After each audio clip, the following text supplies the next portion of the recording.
They put me in a room with white walls and a table that smelled like disinfectant, and the first thing the analyst said to me was, "We appreciate your time, Commander." She was young.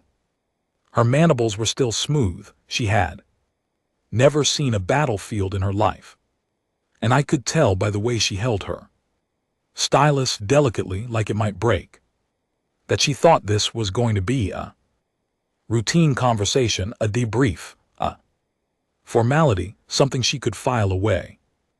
Before her midday meal, I told her my name, Garvel of the Corvathi 7th Auxiliary, retired field medic, 3 conflicts, 11 campaigns, 1 war that does not have an official name yet, because the Union is still deciding how to classify it.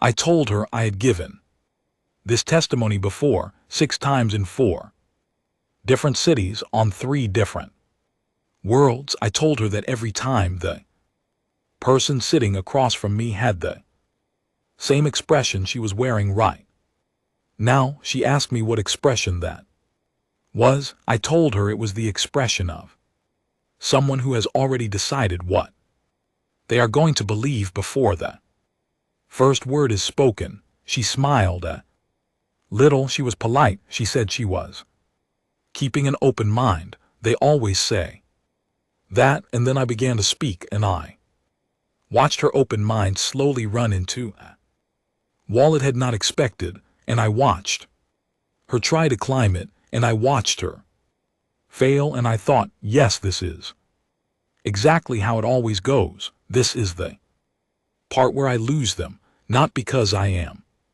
lying, not because the story is impossible, but because the story requires them to reconsider something they have held as certain their entire adult lives, the idea that they know more or less what a living creature is capable of. They do not. I did not until Cathara Prime. Let me tell you about the day I first met the human soldiers. It was not a dramatic introduction. There was no ceremony, no formal handshake between commanders on a landing platform while flags rippled the wind. It was a supply dock on a station called Venery, halfway between Corvathi space and the outer territories. The station smelled like coolant and old metal, and the particular staleness of recycled air that has been recycled too many times.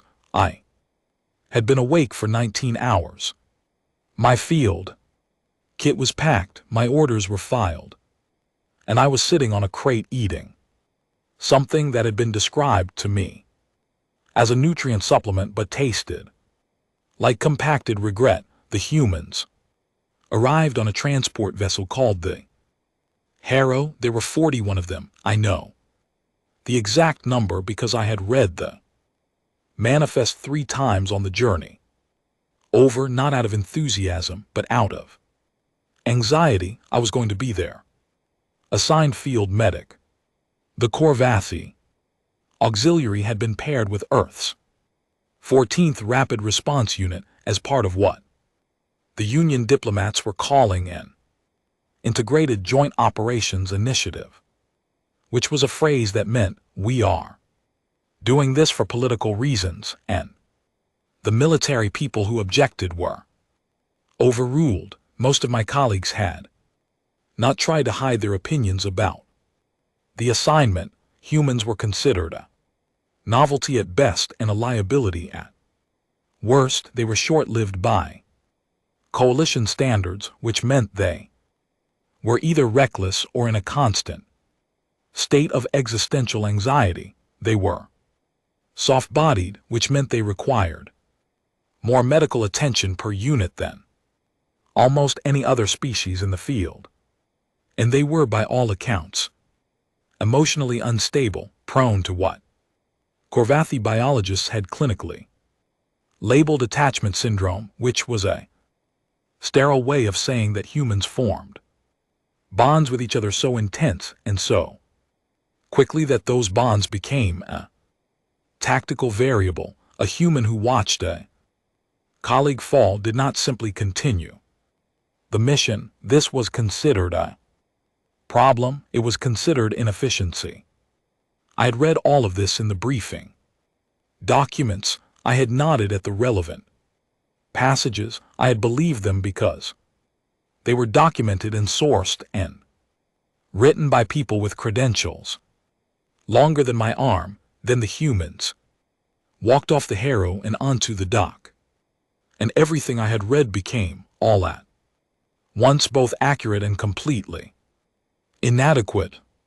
They were smaller than I had expected. Corvathi stand nearly 2 m in height on average, and even the largest human in the unit, a broad-shouldered man named Corporal Dmitry Volkov, barely reached my shoulder. The unit commander, a woman named Captain Laura Finch, was compact and unhurried in her movements, with dark eyes that scanned the dock with a quickness that I noticed even from a distance. She moved like someone who had learned to read rooms very fast, because rooms had not always been safe. I introduced myself. I said my name. I told her where I was the assigned field medic and that I had viewed their medical files and was prepared to support the unit in the field. I said all of this in the careful, professional tone that I had practiced for exactly this moment.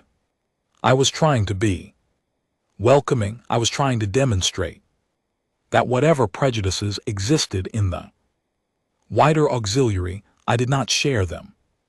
She looked at me for a moment, then she put out her hand. I stared at it. I did not know what she was doing. On Corva, extending an open hand to a stranger is a gesture of supplication. It means you are asking for something, usually food or shelter. I thought for one very confused moment that she was hungry.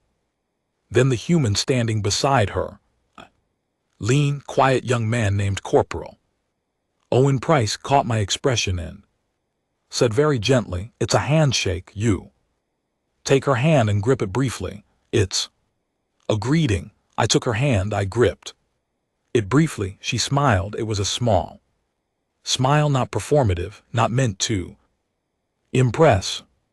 It was the smile of someone who had just decided that something was going to be all right. I did not understand it then. I understand it now.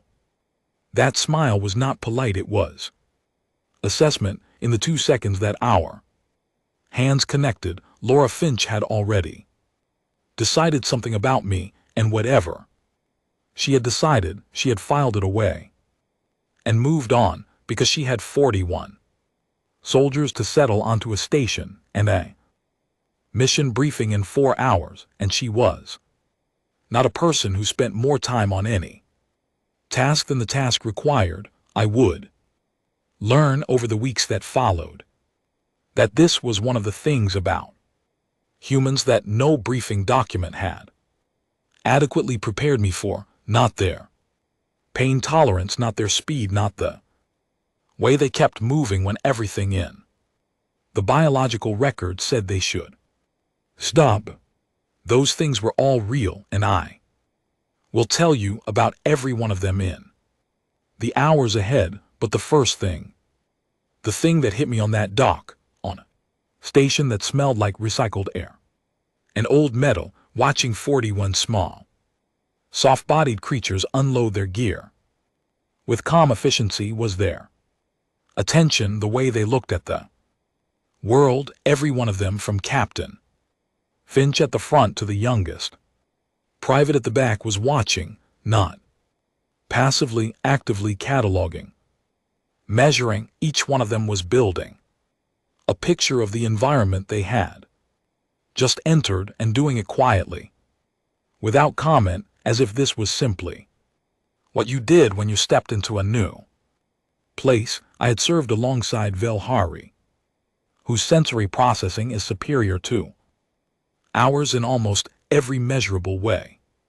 I had served alongside the Dren, who are ancient and calm and observe everything with the patience of beings who have been watching the galaxy for 600,000 years. I had never in any of those deployments felt quite so thoroughly observed as I did on that dock, surrounded by beings a third my size, who had just stepped off a ship after a 17-hour journey and were still looking at everything with those quick, curious, tired, ready eyes. The analyst had stopped tapping her stylus. She was leaning forward slightly now. I noticed this. I did not comment on it. I told her that I had gone back to my bunk that night and read the briefing documents.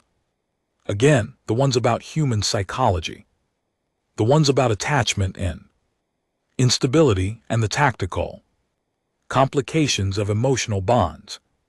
I had read them again carefully, and I had thought about the dock and the handshake and the small smile and 41 pairs of eyes that never quite stopped moving, and I had thought whoever wrote these documents watched humans from a distance, from behind glass, from across a table in a controlled environment.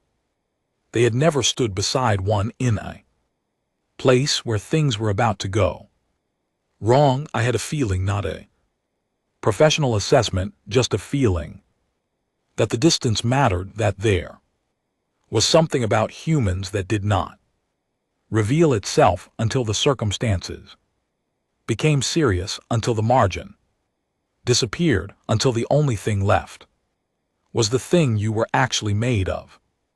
I did not know what that thing was yet. I would find out very soon. She asked me when.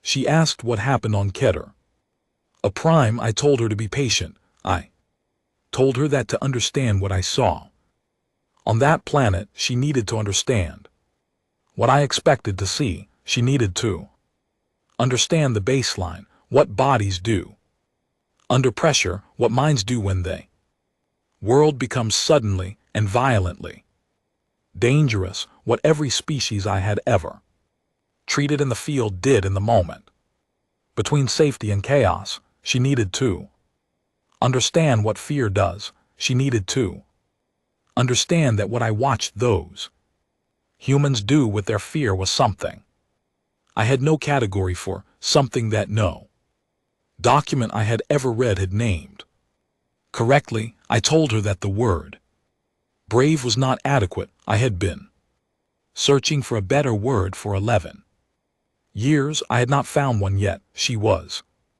quiet. The stylus was still. The disinfectant smell hung in the air between us. I took a breath. I began.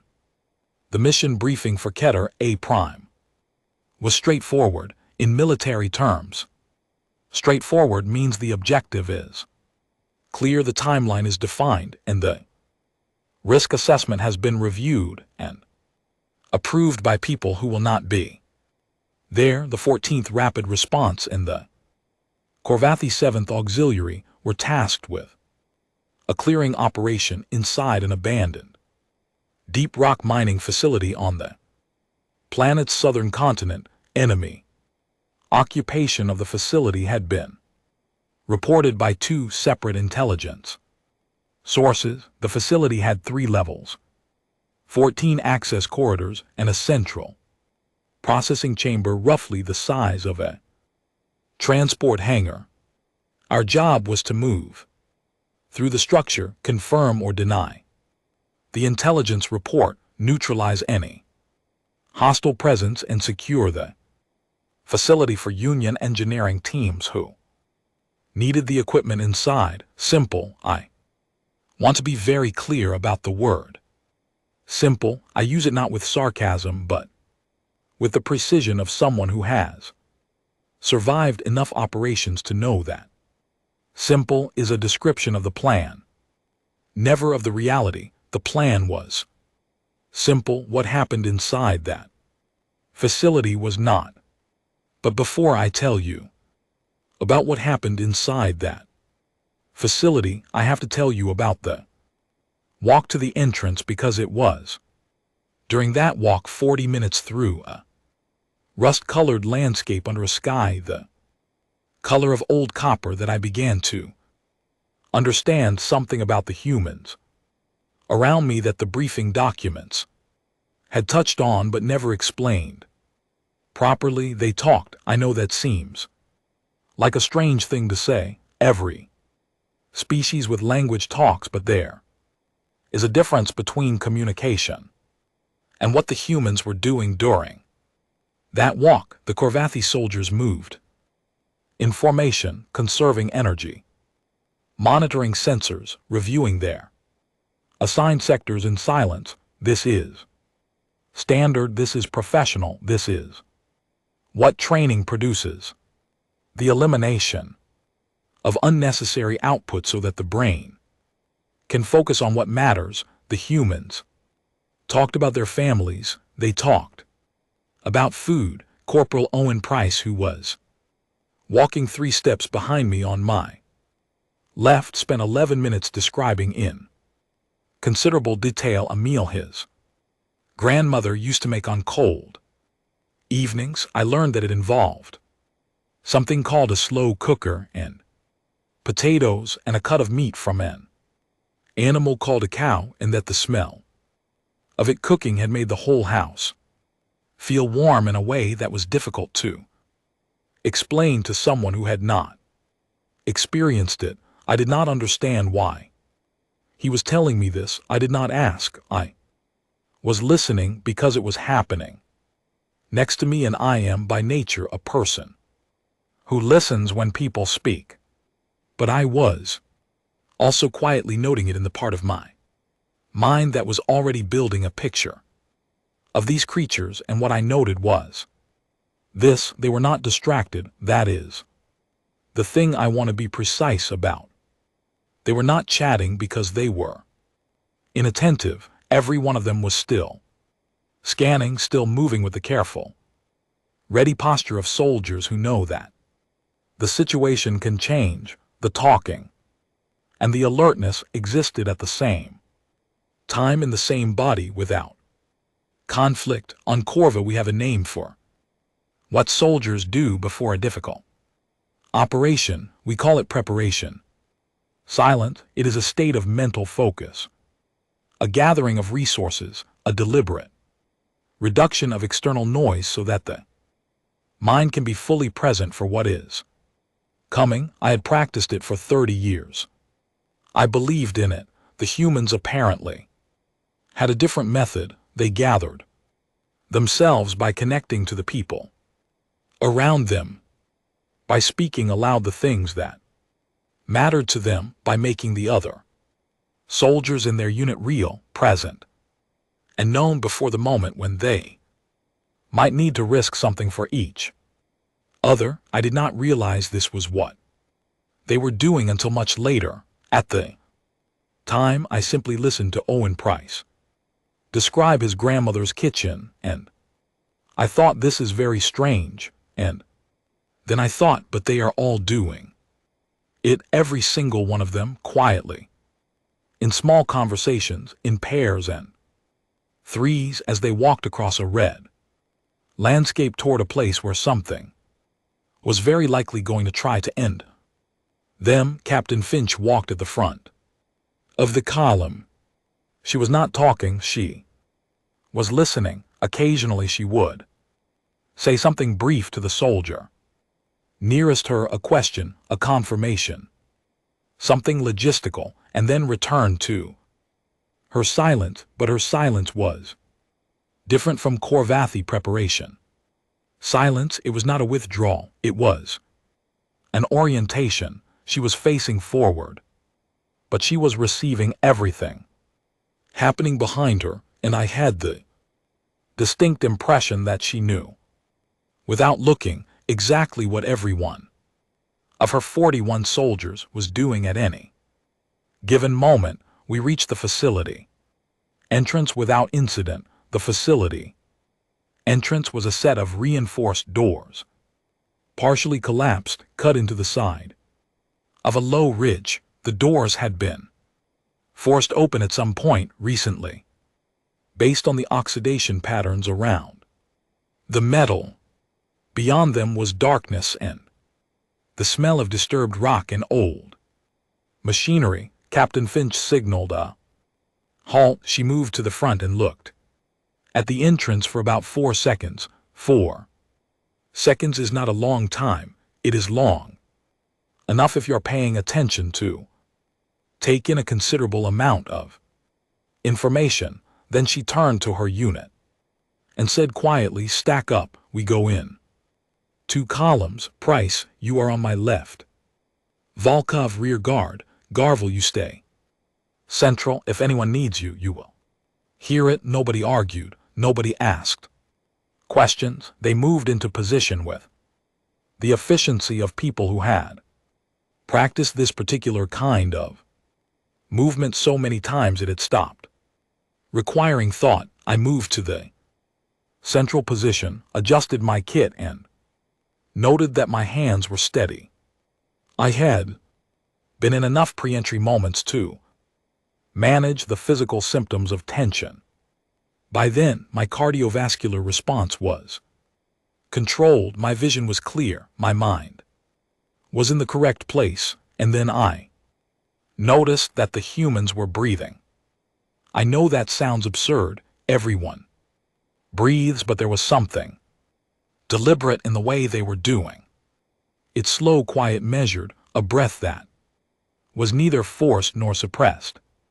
Several of them were doing it at exactly the same rhythm, and I realized after a moment that they were matching each other, unconsciously or perhaps not unconsciously at all. They had synchronized their breathing in the seconds before entry, and the effect was remarkable. The unit became in those few seconds something that moved together, not like a mechanism, more like a single living thing made of many parts that all knew their purpose. I would later ask Owen Price about this. He said he did not know what I was talking about. He said they were just breathing. I told him that was not nothing, that what he described as just breathing was the most cohesive pre-operation state I had ever observed in a mixed field unit. He thought about this for a moment, then he said, "We've trained together a lot. You start to feel when someone next to you is calm, and when you feel them being calm, it helps." He paused. "Or when they're not calm, that helps too. Actually, knowing you're not the only one." We entered the facility. For the first 11 minutes, nothing happened. We moved through the outer corridors, which were dark and cluttered with collapsed equipment and fallen support beams.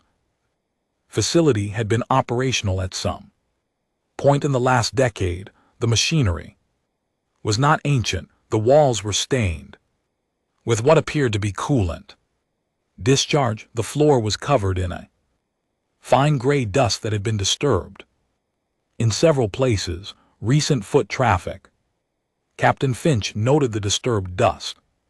Without stopping, I saw her eyes go to it, process it, and file it away. She increased the hand signal frequencies, small precise gestures to the soldiers behind her, and I noticed the unit tighten slightly, intervals narrowing, attention sharpening. They had seen it too, all of them. We turned into the second access corridor, which led toward the central processing chamber. The corridor was about 40 m long and curved gently to the right. The ceiling was low, comfortable for humans, restrictive for me. I adjusted my posture and moved forward. We were 20 m into the corridor when the ambush began. There is a biological phenomenon that occurs in almost every sapient species we know of. When sudden lethal threat arrives, without warning, the brain processing a stimulus that carries immediate survival implications requires a moment to override the default state and shift to emergency response. In Korvathi physiology, this moment lasts approximately 2 seconds. In Velhari, it manifests as a brief dissociative episode, roughly the same duration. In Dren, it is longer, but they compensate with sensory range that usually prevents them from being ambushed at all. Duration varies, the mechanism varies, but the phenomenon is universal. It is not a flaw, it is biology. It is the gap between perception and response, and every military training program and every species-specific defense establishment in the known galaxy exists in some form to minimize it. I experienced mine 2 seconds. I felt the shutdown begin and end, the brief freeze, the rapid reprioritization, the flood of corrective signals from my higher brain functions telling my body to move, to act, to function. It felt like stepping off a ledge and catching yourself before you fall. Familiar, managed, controlled. I had practiced this. By the time my 2 seconds were over, 3 things had already happened. Captain Finch had moved to cover, Owen Price had returned fire, and the 2 Korvathi, these soldiers at the front of our column, had used their 2 seconds and were only just beginning to move. I want to be careful here because I am not criticizing the Korvathi soldiers. They performed exactly as trained. Their 2-second response gap is identical to mine, identical to the species baseline, and within all acceptable parameters for combat performance. They were not slow, they were exactly as fast as they were supposed to be. The humans were faster, not by a little, not by the kind of margin that training and repetition might explain, by something that felt when I watched it from the central position with my medic's eye, tracking everything like a different kind of time, as if the gap that every other species experiences, that 2-second void between danger and action, simply did not exist in them, or existed and was so compressed as to be functionally irrelevant. I would not understand the mechanism for another 3 months. When I finally found a xenobiologist willing to sit down with me and go through the data, she explained that human neurochemistry under acute stress floods the system with a particular combination of compounds that other species produce in sequence. Humans produce them simultaneously. The result is not that they feel no fear, they feel it fully, completely, in every nerve and cell. The result is that the fear and the action occur at the same moment, rather than one following the other. They do not wait for the fear to pass. They move with it, standing in that corridor, watching Captain Finch return fire from behind a fallen support beam, with precise measured shots, while her heart was almost certainly beating at twice its resting rate. I did not have the biology to explain what I was seeing. I only had the sight of it, and the sight of it was extraordinary. The engagement lasted 6 minutes. That is a long time in a dark corridor. The enemy force, 17 soldiers, better armed than the intelligence report had suggested, seized the ambush well. They had the high ground, if high ground means anything in a tunnel. They had cover. They had numbers. What they did not have was any understanding of what they had. Just ambushed. I will not give you a moment-by-moment account of those 6 minutes, because the relevant facts are not about tactics. The relevant facts are about what I watched the humans do. The way Captain Finch coordinated her unit in a low voice that remained steady throughout. Not because she was not afraid, I would learn later that she was profoundly, but because steadiness was a tool she was using, the way a surgeon is afraid and still holds the instrument level. The way Corporal Volkov moved up the left side of the corridor while taking fire, not recklessly but with a calculated commitment that had clearly been practiced, a movement that required him to be very close to something very dangerous for approximately 4 seconds in order to open an angle that changed the geometry of the whole engagement.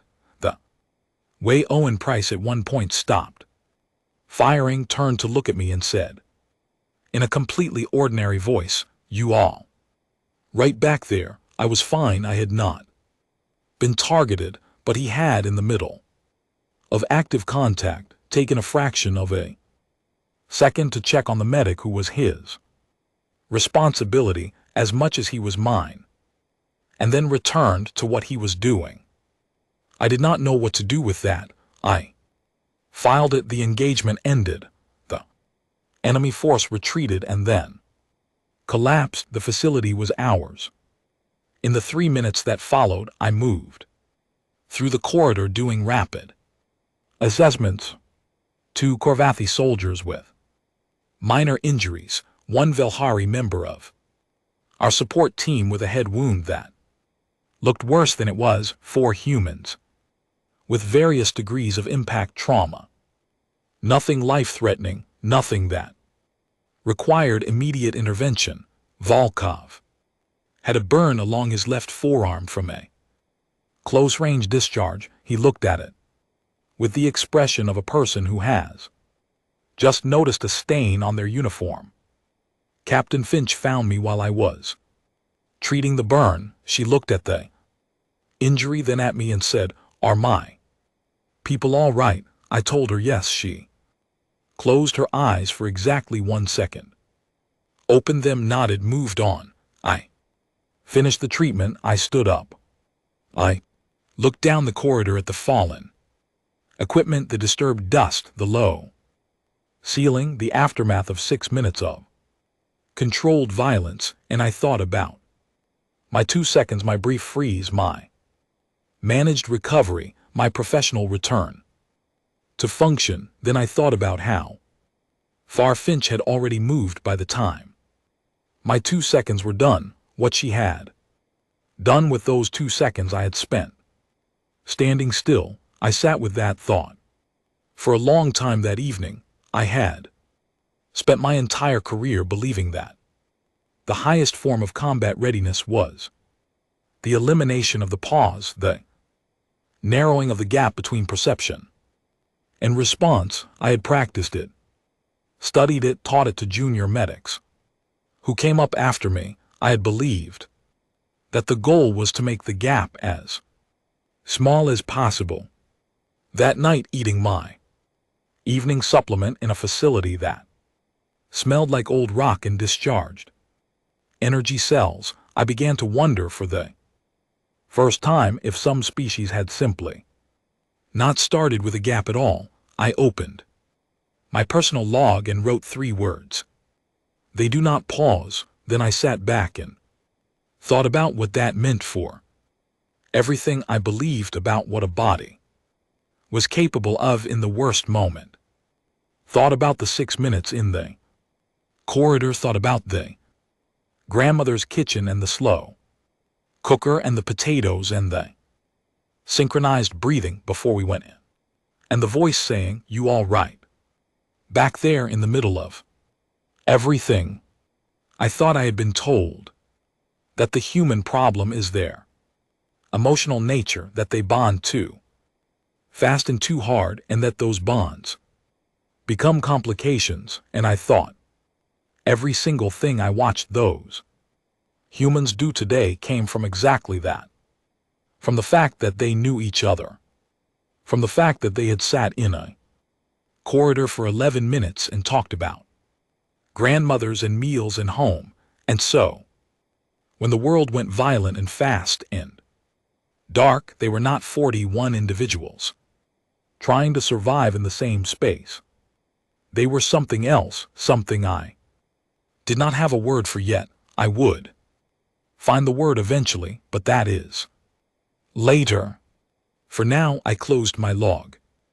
finished my supplement, and lay down in the dark and listened to the humans in the next room talk quietly to each other about everything and nothing, the way they always did, and I realized that the briefing document had been right about one thing. They were emotionally unstable in the sense that their emotions ran very close to the surface and changed quickly and could not be suppressed without visible effort. What the document had not understood was that this was not a weakness, it was the engine. Let me tell you about the day.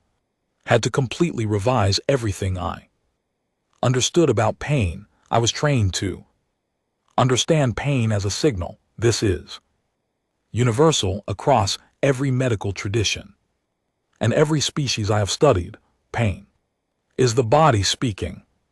It says something is damaged here. It says stop what you are doing. It says redirect resources.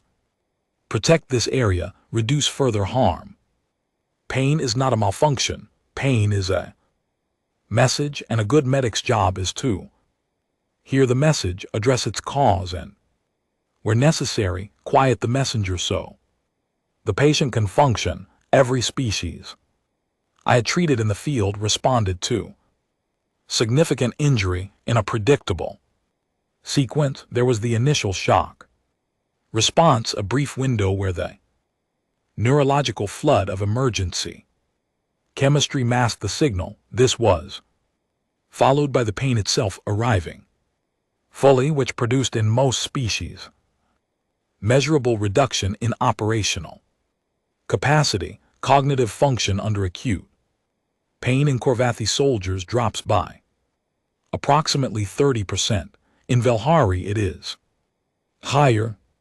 In Dren the response is different, but the impairment is comparable. This is not weakness. This is the body prioritizing survival of the organism over completion of the task.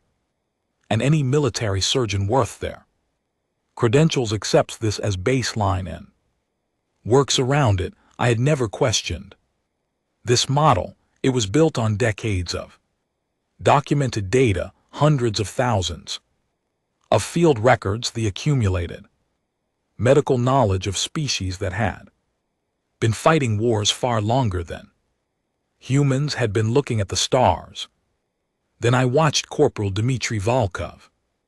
It was the fourth operation on Kethera Prime, 11 days after the initial clearing of the mining facility. The situation on the surface had escalated. Enemy forces were reinforcing in the southern continent's ridge system, and the joint unit had been tasked with a rapid interdiction to prevent those reinforcements from reaching the valley.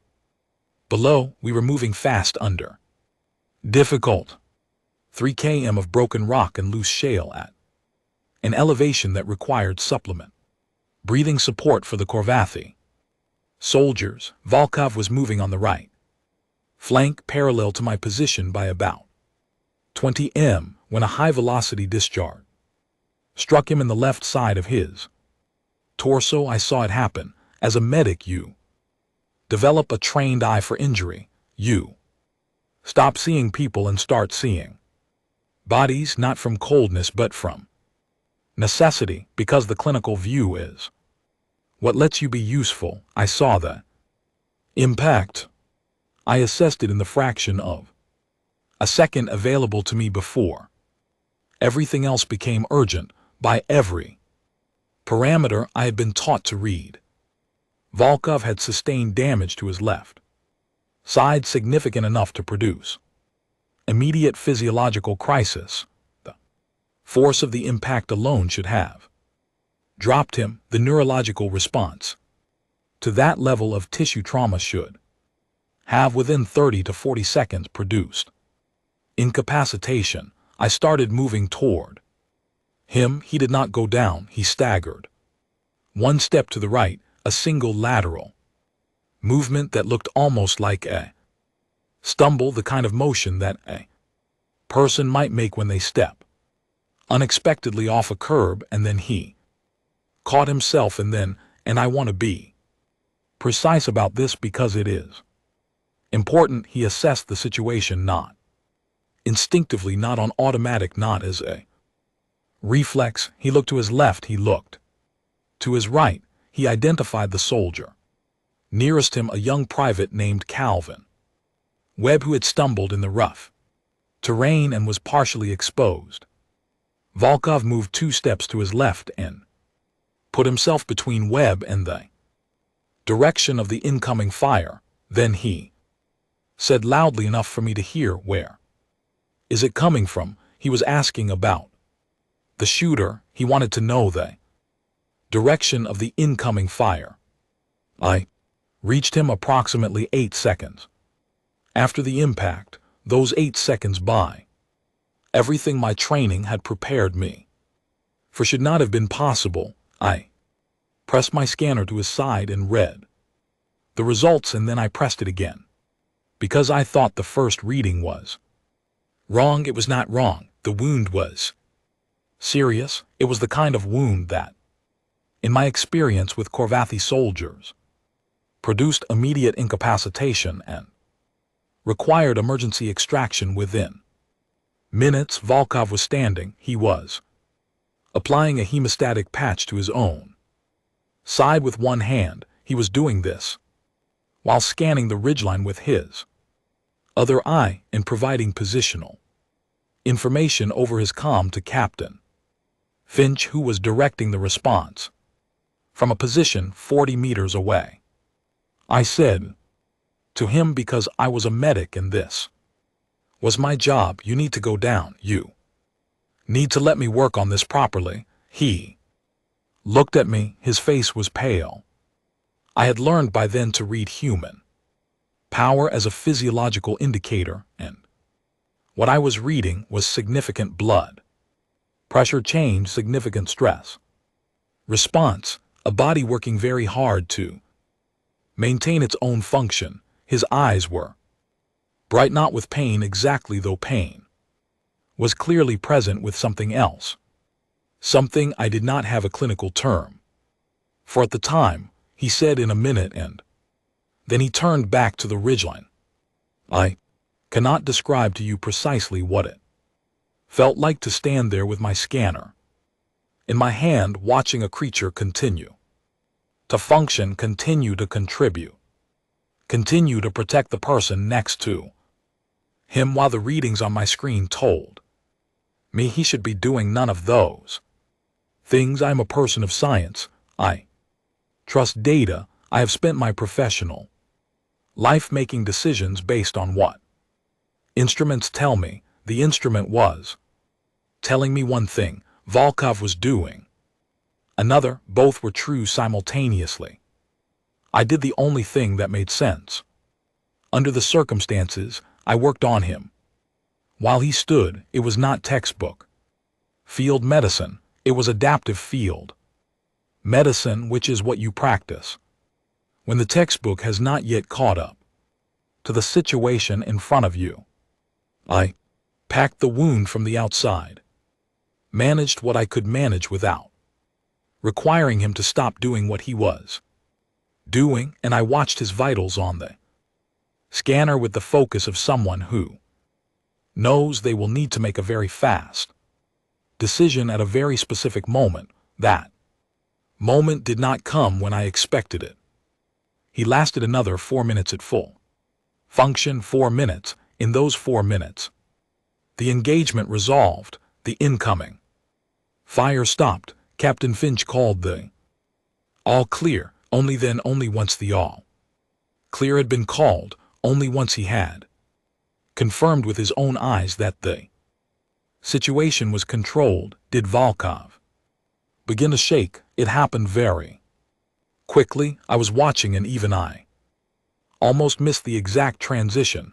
One moment he was standing steady, the next the legs went, and I caught him, and his whole body sagged with the sudden weight of everything it had been holding back.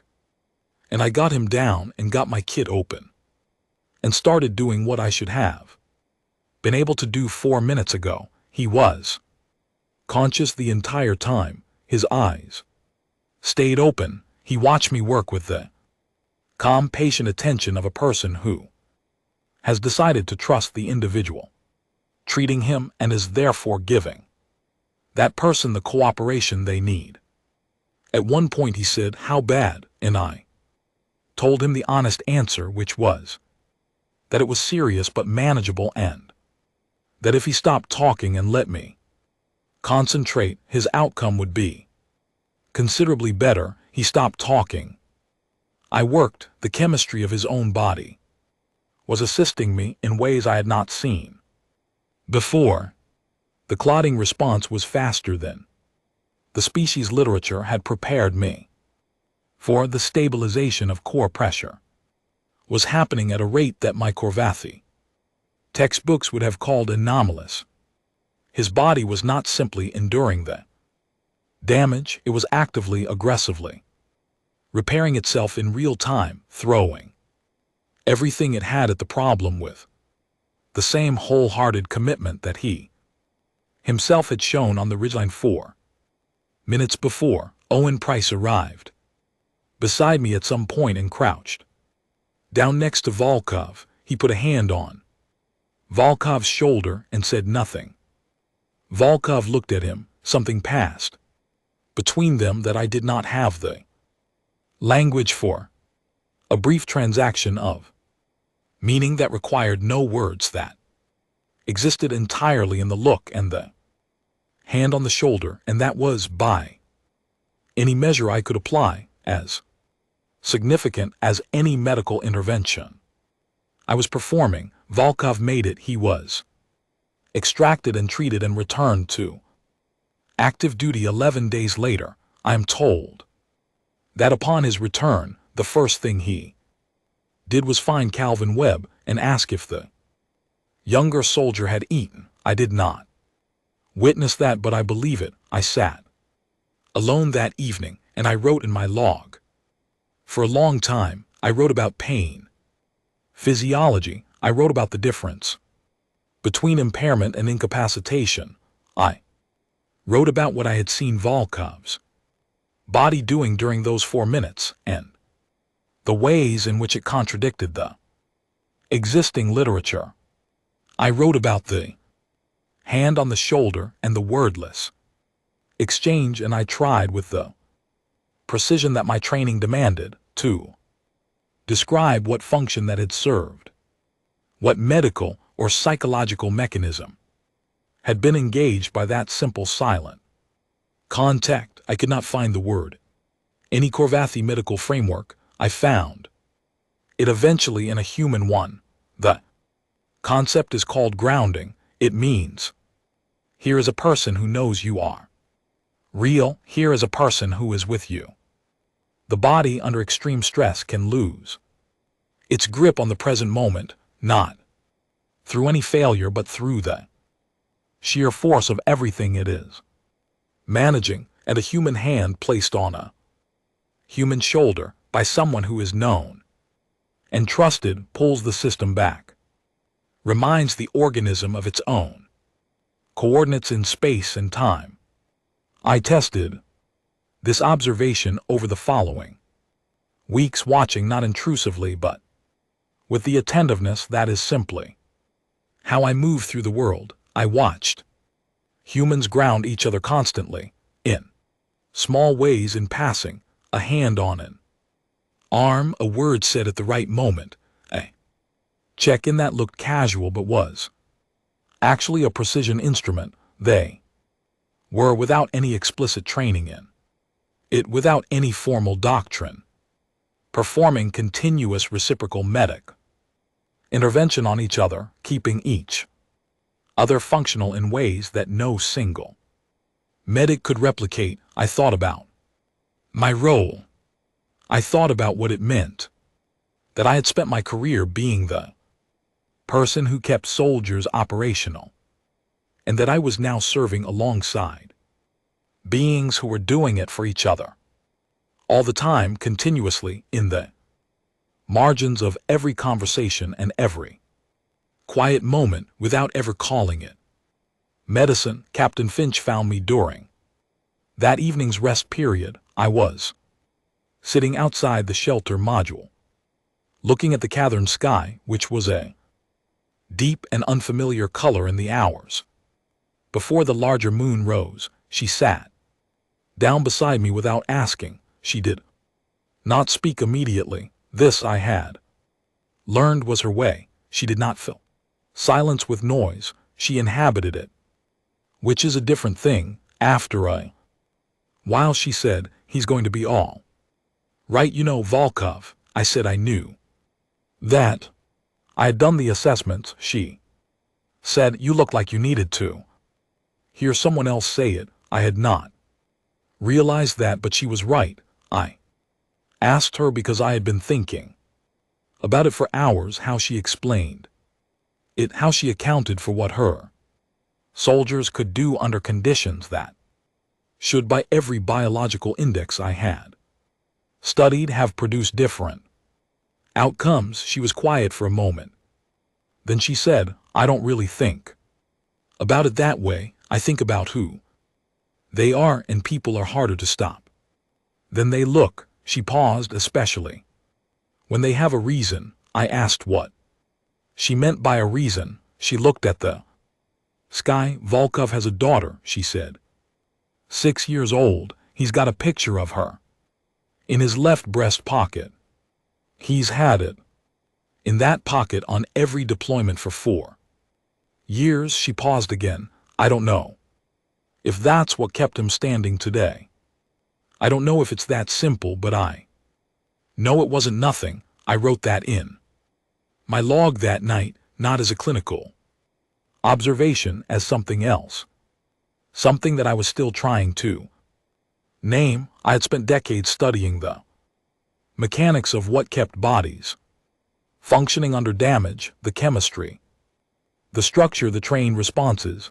I had been very good at my job because I understood those mechanics better than most, but Laura Finch, in one quiet sentence, had pointed to something that was not in any of my textbooks, not the picture itself, not the sentiment of it, the fact of it, the way a human being could carry something with them, a face, a name, a person 6 years old and 6 light years away, and that thing could be a load-bearing wall inside them, a structure that held up when everything else was under strain. I looked up at the Cathar and sky for a long time. I thought about home. I thought about my own reasons. I found them, and they were there, and they were real, and I thought perhaps I have been wrong about what a body runs on. There are things I have not put in official reports. I want to be clear about that, not because I was concealing anything, but because there are experiences that resist the language of formal documentation. They do not fit neatly into the categories that reports require.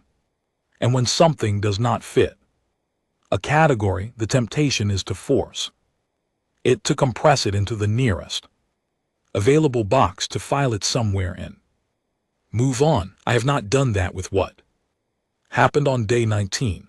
Day 19 on Cathar Prime was when the situation changed in a fundamental way. The enemy force had received significant reinforcement. Overnight, we learned this at 300 from the surveillance assets, and the number was not encouraging. What had been an interdiction operation became, in the space of one command briefing, something more complicated.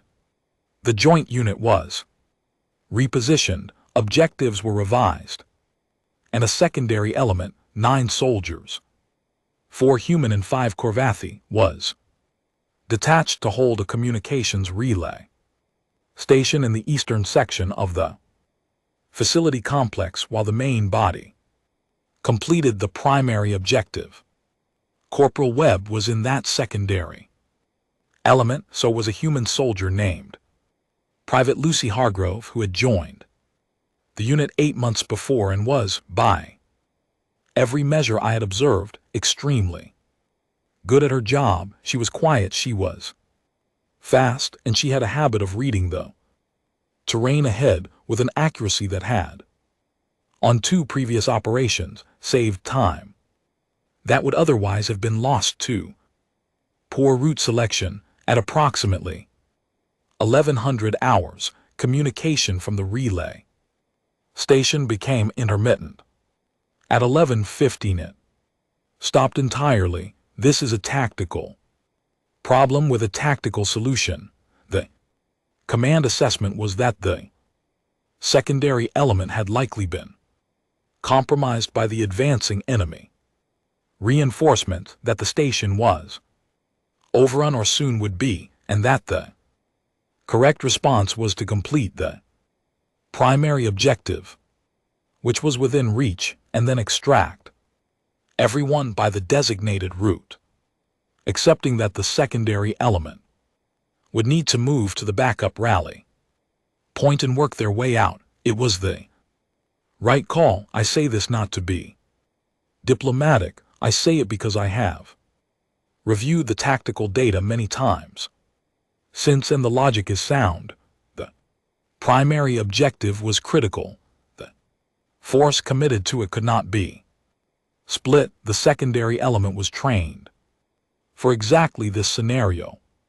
The mathematics said, continue, do not divert, trust the training, Captain. Finch heard the command assessment. I watched her hear it. I was standing 8 meters away, treating a minor wound on a Corvathi soldier, and I could see her face in profile as the comm officer relayed the decision. I watched her process it. It took approximately 3 seconds, and in those 3 seconds I saw something that I have never seen before or since in the face of any commanding officer in any species. I saw the decision cost her, not because she disagreed with it. I believe she understood the logic as clearly as any of the commanders who had made it. What I saw was not anger or disagreement. It was something closer to a weight, an enormous, sudden weight placed on a person who had already been carrying a great deal and who was now going to carry more, and who was choosing consciously and with full awareness to absorb it rather than pass it somewhere else. She said, understood. She closed the comm channel, then she stood still for exactly 5 seconds. I counted. Then she turned to her unit. She gave 2 sets of orders. The first set to the main body were clear and direct. Primary objective proceeded as planned, and they moved immediately. The second set to me and to Owen Price and to a Corvathi soldier named Vetheran were different. She said, we are going to the relay station. Price nodded. Immediately, Vetheran looked at me. I looked at Captain Finch. She looked at me, and her eyes said, I am not ordering you. She was giving me information. She was telling me what she was doing and giving me the choice. I have thought about that moment many times, the honesty of it, the fact that even in those seconds, with everything pressing in from every direction, she took the time to be honest with me about what she was asking. She did not dress it up. She did not invoke authority. She simply said what she was going to do, and she let me decide. I picked up my kit. The relay station was 400 m from our position, through a section of the facility that had not been fully cleared. This mattered. Every step was a step into unknown ground with an enemy force whose size and position we had incomplete data on, and with a command structure that had it told us explicitly that this was not the objective. Captain Finch moved at the front. She moved differently from how she moved during planned operations. This is not something I can quantify, and I have Tried, the physical mechanics were the same pace, same scanning pattern, same economy of movement, but there was something in the quality of her attention that had changed. During planned operations, she was focused in the way that a skilled surgeon is. Focused, precise, methodical, fully present but regulated. What I was watching now was different. The regulation was still there. The control was still there, but underneath it. Visible to me, because I had spent 19 days learning to read her, there was something that ran very hot, not heat in the destructive sense, heat in the sense of intensity, heat in the sense of something that was powering the entire machine, and doing so with a ferocity that the machine was channeling rather than fighting. She was angry, she was afraid, she was determined. All three of these things existed in her at the same time, and none of them was slowing her down. They were, if anything, sharpening her. I would spend a long time afterward trying to explain this. The Korvathi training doctrine handles strong emotion during operations by teaching suppression. You feel it, you acknowledge it, you put it in a container, and you close the container. This is effective, this is functional. This is how Korvathi soldiers perform under the most intense conditions, without losing cohesion. What Captain Finch was doing was not suppression. She was not closing the container. The container was open, and she was using the contents. The emotion was not something separate from her function. It was the fuel for it. I did not understand how that was possible without losing precision. Precision requires calm. Calm requires the removal of excessive emotional input. This is the logic I had been trained on for 30 years. Laura Finch was running on something that was not calm in her. Precision was perfect. We reached the relay station in 6 minutes. The door was sealed from the inside, which was a good sign. It meant occupants had time to seal it, which meant the station had not been immediately overrun. Finch had Price announced their arrival in a specific pattern over a short train. Personal comm, which had been established as an identification protocol before the secondary element deployed. After a 10-second pause, the door opened. Webb was on the other side. He had a cut along his jaw from falling debris, and the particular expression of a person who has been very frightened for a sustained period and is now experiencing the complicated feelings of relief. He looked at Captain Finch and said, "You came." There are 2 words in that sentence that tell you everything. The word "you" tells you that he was surprised. He had been through enough to know that the operational calculus should have pointed elsewhere. The word "came" is in the past tense. He had processed the possibility that no one would, and now he was processing the reality that she had. She said, "Let's get everyone out." She stepped inside. Without another word, Hargrove was seated against the far wall with a field injury to her right leg, a fracture. Clean but painful. They'd been partially splinted with whatever materials were available inside the relay station. She looked up when we entered. Her eyes found mine with the particular directness that I had come to associate with humans assessing the situation. As quickly as possible, I went to her. I worked. The injury was manageable. 15 minutes to stabilize properly, another 10 to prepare her for movement. During those 25 minutes, the world outside the sealed door was a series of sounds that I chose not to investigate closely, because my job was here with the patient. in front of me, and because I trusted the people outside the door to handle what was outside the door. That trust, I want to note, was not a small thing. I had spent my career in the field, maintaining a kind of professional distance, the medical officers, necessary separation from the rest of the action, the clinical eye that allows useful function. What I felt during those 25 minutes was different. I was not separate from the people outside that door. I did not feel separate. I felt attached in the precise way that the briefing documents had described as a problem. I finished treating Hargrove. I helped her to her feet. The door opened. Finch was outside. She was uninjured. Price was beside her.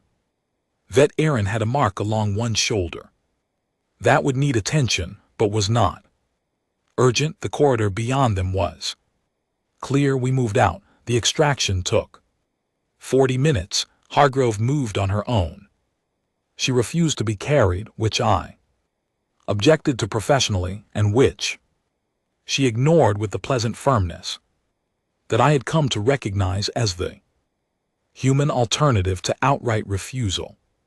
Price stayed at her left side to manage her weight on difficult terrain, and the two of them moved together without a word about it, as if the arrangement had been agreed on long before we left. I walked beside Captain Finch for part of the route. We did not speak for most of it. At one point she made a sound that was not quite a word, a single quiet exhale that had a quality of release to it, as if something very tightly held had been allowed to loosen. I said, "You disobeyed a direct command," she said. I diverged from a tactical recommendation. "I considered this." I said, "That is technically a different thing." She said, "Yes." We walked in silence for another minute. I said, "Were you certain it was the right decision?" She was quiet for a moment, then she said, "No. I was certain I couldn't leave without trying." She paused. "Those are different things, too." I thought about this for the rest of the extraction, about the difference between certainty and commitment, about what it meant to act without certainty, not from recklessness, not from a refusal to acknowledge risk, but from a calculation that accounted for factors that the formal tactical assessment had not included: the weight of a person's face, the knowledge that Webb had been looking at that door for however long it had been sealed, with the hope or the absence of hope that someone was going to come, the reality that walking away from that knowledge was a thing that had a cost, and that some of that cost would be paid in the field, and some of it would be paid later in the quiet hours when the mission was over and the only things left were the choices you had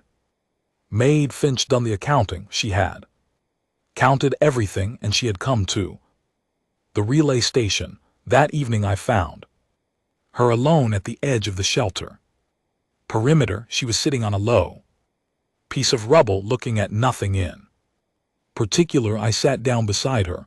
After a long time she said, "Thank you for coming with me." I said I did not think I could leave without trying either. She looked at me. Something in her face changed, not into a smile, not exactly, but into something that was in the same neighborhood as a smile. Something warm and quiet, and a little surprised. She said, "I didn't know if you would." I said, "Neither did I until I was already moving." She nodded. Slowly she looked back at the sky. I looked at the sky with her. There was a long silence. It was not the silence of people who have nothing to say. It was the silence of people who have said in some other way everything that needed saying. The larger moon of Cathar Prime rose slowly over the ridge. After A while she reached into the pocket of her field jacket and produced a small, wrapped piece of something. She held it out to me. I looked at it. She said, "It's chocolate. You can eat it." I took it. I unwrapped it. I ate it. It was sweet and slightly bitter and unlike anything I had ever tasted, and I sat there on a piece of rubble on a planet very far from home beside a human who had gone back for her people because she could not have lived with herself if she had not. And I thought about all the things I had written in my log over 19 days. They do not pause, they move with the fear. Pain is not a signal they obey. They ground each other, they carry reasons, they come back. And I thought I have been asking the wrong question, the question I brought with me to this planet. The question underneath every note in my log was, what are humans capable of? And that is a real question, and it has real answers. But the deeper question, the one that Night was asking me, was why? Where does it come from? Not the biology. I knew enough of the biology by then, not the training, the thing underneath both of those, the thing that made Volkov stand when his body had excellent reasons to go down, the thing that made Finch turn around when the numbers said not to. I sat with the taste of chocolate in my mouth, and I looked at the moon, and I thought I was beginning to understand it, not fully, maybe not ever fully, but enough to say it is not separate from what the documents call their instability. It is not in spite of their emotional nature. It is the emotional nature expressed in the direction of commitment rather than collapse. The same force that could theoretically make a human soldier less effective in certain contexts was the force that made these human soldiers. In the context I had witnessed something that I would spend the rest of my life trying to accurately describe. I looked at the wrapper in my hand. I folded it carefully and put it in my kit. I still have it. The analyst was not tapping her stylus anymore. The stylus was on the table. She had not touched it for a long time. I looked at her and I said, "You were going to ask if they are dangerous." She looked at me. She did not say anything. I said, "I know, because everyone asks it at some point in this conversation. Every single person sitting across from me gets to the part where they need to file what I have told them under a category, and the available categories are things like tactical asset or strategic risk or psychological variable. And the easiest question to ask when you need a category is, are they dangerous?" She said quietly, "Are they?" I picked up my water container. I put it down. I looked at the white walls of the room, and I thought about a relay station door opening, about a hand on a shoulder, about a man standing in a corridor with a wound that should have ended him, asking which direction the shooter was in, about a voice in the middle of everything saying, "You all right back there?" I said, that the wrong question." She waited. I said, "Every species capable of organized conflict is dangerous in some configuration. The Dren are dangerous. The Velhari are dangerous in ways that would alarm you if you studied the literature closely. We are dangerous. The question of whether humans are dangerous tells you almost nothing useful, because the answer is yes, obviously yes, and that answer applies to everyone sitting at any table in any coalition council chamber. You are dangerous. I am dangerous. Dangerous is not the variable. She said, "What is the variable?" I thought about this. I had been thinking about it for 11 years. I said, "Reliable." She looked at me. I said, "The question worth asking about any species you intend to stand beside. In a difficult situation is not how dangerous they are, the question is when everything goes wrong, when the plan collapses and the numbers are bad. And the tactical recommendation says to leave. What do they do? That is the variable.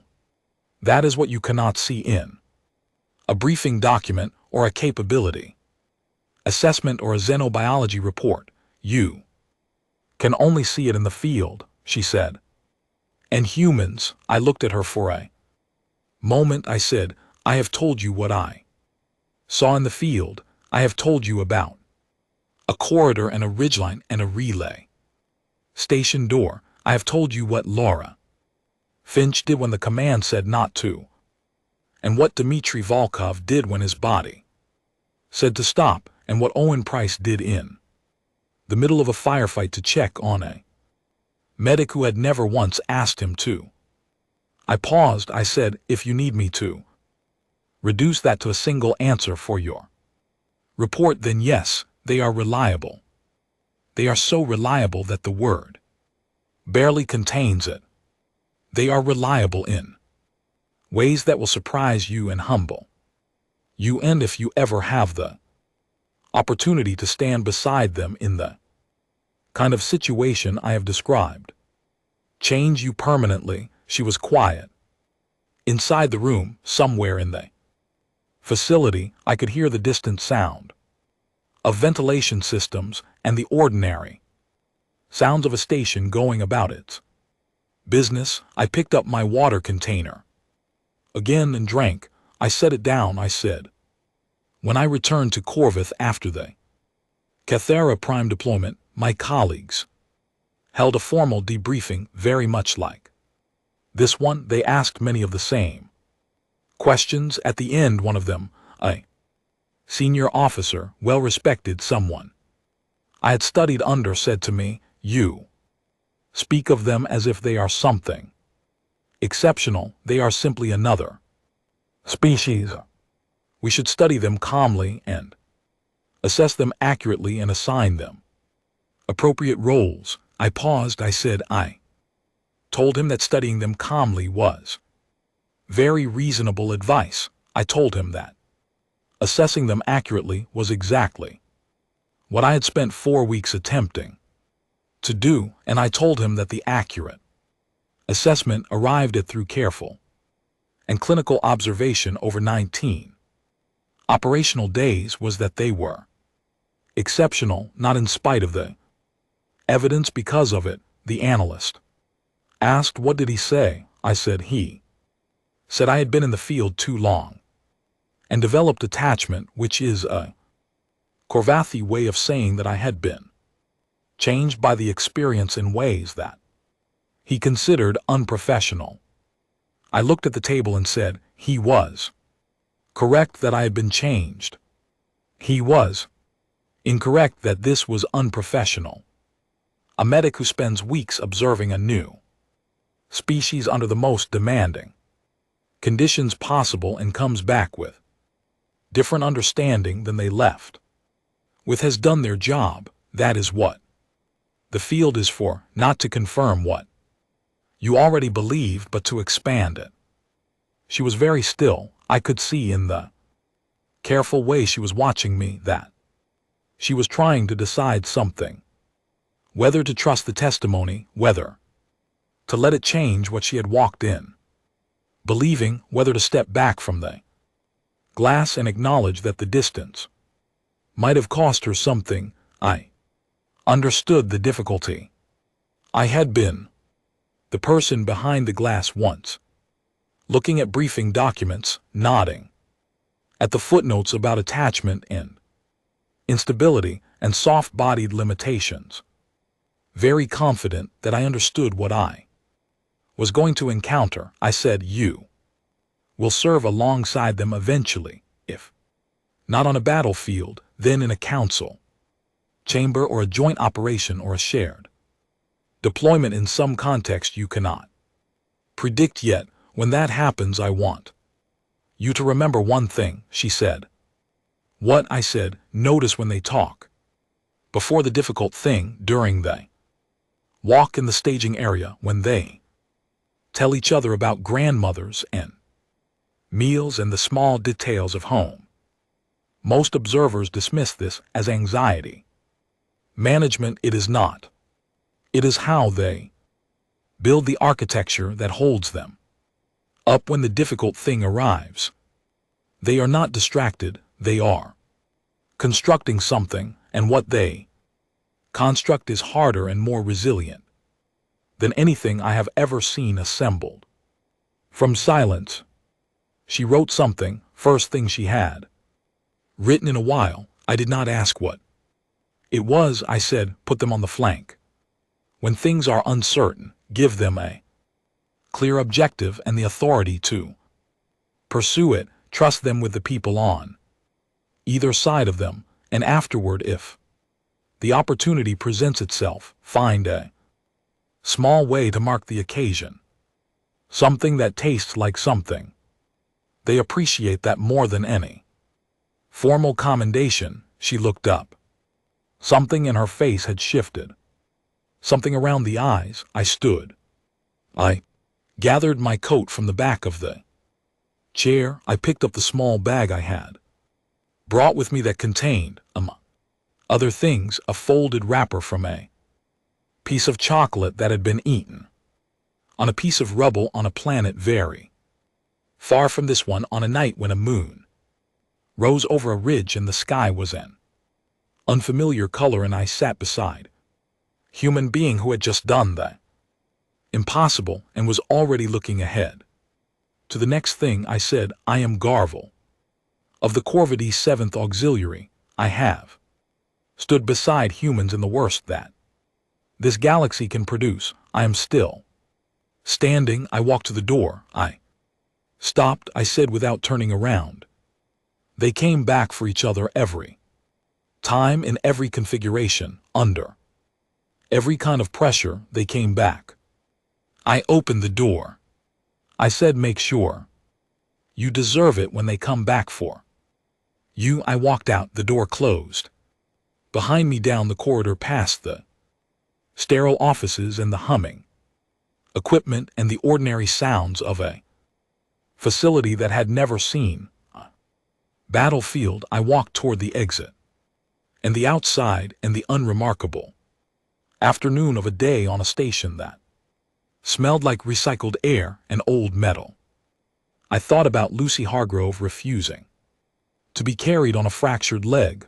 I thought about Calvin Webb's face when the door opened. I thought about Owen Price describing his grandmother's kitchen to a Corvathi medic who did not know what a slow cooker was and was only listening because someone was speaking.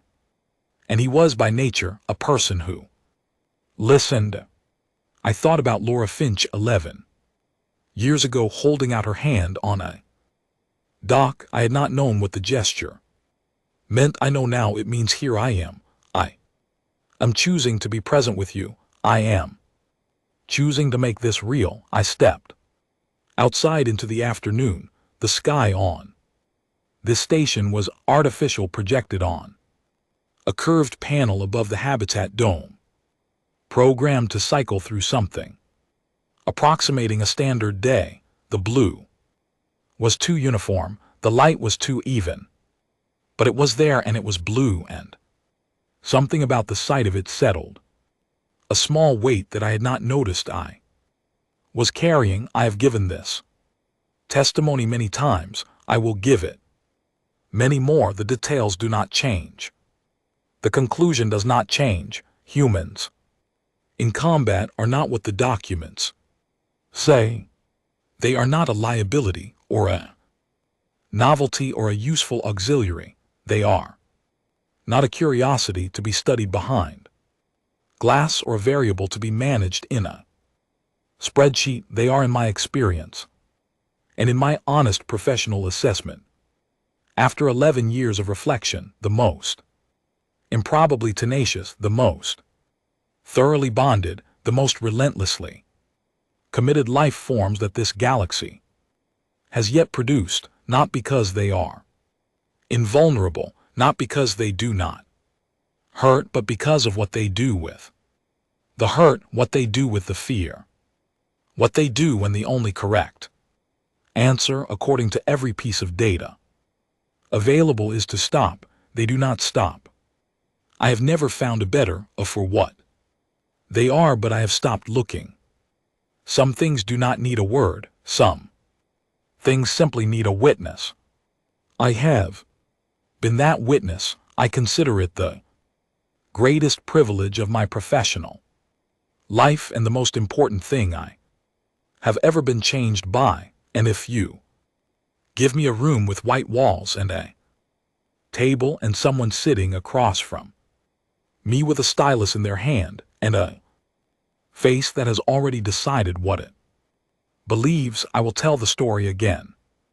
Because the story is true, and the truth is this: when the darkness came down on Cathera Prime, and the numbers were wrong, and the plan was collapsing, and everything that could be used as a reason to stop was present and accounted for, I looked to my left and I saw a human being moving forward, and I followed, and I have never, not for one day in 11 years, regretted it.